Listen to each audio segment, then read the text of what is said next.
Bonjour les TES 2, dans cette vidéo je vais corriger l'exercice 103, page 170 qu'on n'a pas eu le temps de corriger pendant la classe virtuelle cette semaine.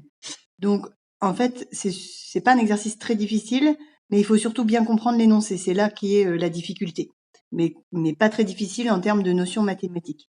Donc on vous dit que le coût total pour la fabrication d'une certaine quantité d'un produit, ça va être le coût variable plus les coûts fixes. Et donc, le coût fixe, c'est une constante puisque c'est des choses qui ne bougent pas, par exemple, le loyer pour l'entreprise ou sa facture EDF, etc. Le coût marginal, on vous dit qu'on l'assimile à C' de Q. Ça veut dire que c'est la dérivée, marginal, ça va être la dérivée du coût total. Et ça, on vous le donne. La dérivée, on vous la donne. Et puis, l'information qu'on a pour finir dans l'énoncé, c'est que le coût variable, quand la quantité c'est 0, eh ben c'est 0 €. Évidemment. Quand on produit rien, ça a aucun coût. D'accord ? Il n'y a que le coût fixe dans ce cas-là.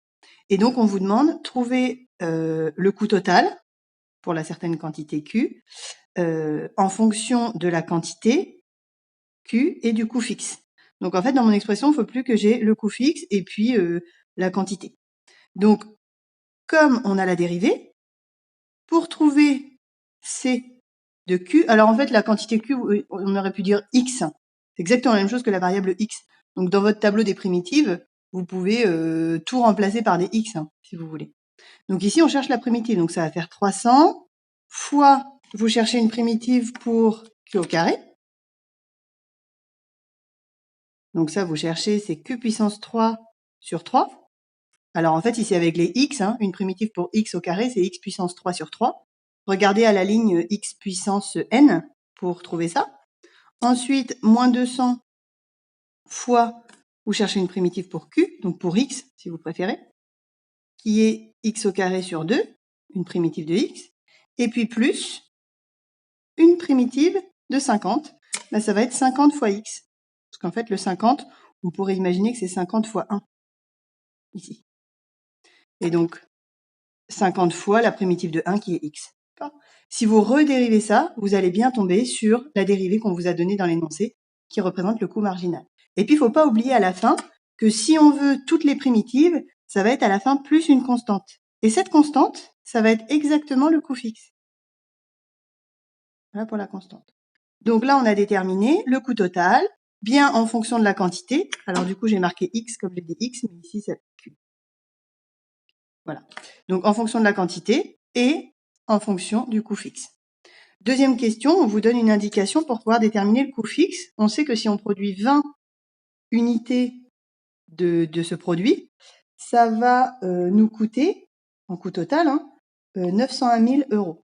Et on nous dit du coup retrouver le coût fixe. Maintenant que j'ai l'expression de mon coût total, je vais remplacer là-dedans la quantité par 20. Donc, si je calcule le coût total pour 20 objets, ça va me faire 300 fois 20 au cube sur 3, moins 200 fois 20 au carré sur 2, plus 50 fois 20, plus mes coûts fixes. Je sais que mon coût total, ça représente 901 000 €. Et puis, je vais calculer tout ça à la calculatrice et je vais pouvoir en déduire le coût fixe. Donc ça, je le fais rapidement à la calculatrice.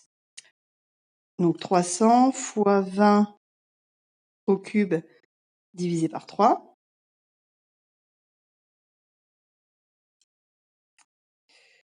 Moins 200 fois 20 au carré divisé par 2, plus 50 fois 20. Ce qui me fait 761 000 €. Bien finalement, pour obtenir mon coût fixe, il ne reste plus qu'à faire mon coût total moins mon coût variable, et puis j'aurai le coût fixe. Donc 901 000 € moins 761 000. Ce qui fait que le coût fixe, il s'élève à 140 000 €. Voilà pour l'exercice 103. Si vous avez des questions, n'hésitez pas à les poser sur l'ENT. Bonne journée à tous. À bientôt.